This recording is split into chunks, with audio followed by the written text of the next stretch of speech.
இன்றே டவுன்லோட் செய்து உங்கள் ஃபேவரட் ஷோக்களை என்ஜாய் பண்ணுங்க.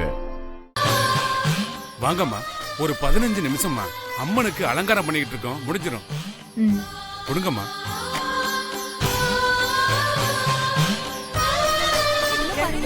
என்னாச்சு? சொன்னா கேட்க மாட்டேங்குது. ட்ரெஸ் எல்லாம் கிழிச்சிட்டு இருக்கு. ஏதாவது பண்ணுங்க. உங்களை பாத்துட்டு இருக்கீங்க.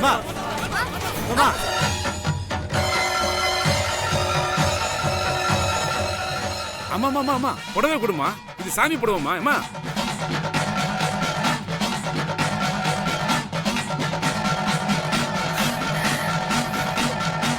எதுக்குமா அப்படி பண்ண?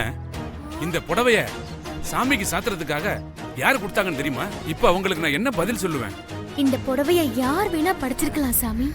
ஆனா இது யாருக்கு போய் சேரணும்னு அந்த அம்மன் தான் முடிவு பண்ணணும். நீங்க ஒண்ணும் கவலைப்படாதீங்க. அவங்க வந்து கேட்டா நான் கொடுக்கறத கொடுங்க.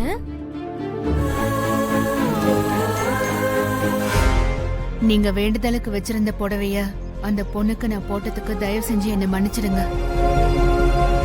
இதனால உங்க வேண்டுதல் எந்த தடங்களும் ஆகாதுன்னு நான் நம்புறேன். இந்த புடவைய அம்மனுக்கு சாத்திருந்தா அது ஒரு அலங்காரமா தான் இருந்திருக்கும். ஆனா அதுவே இந்த பொண்ணுக்கு மானத்தை காப்பாத்துற கவசமா இருந்திருக்கு.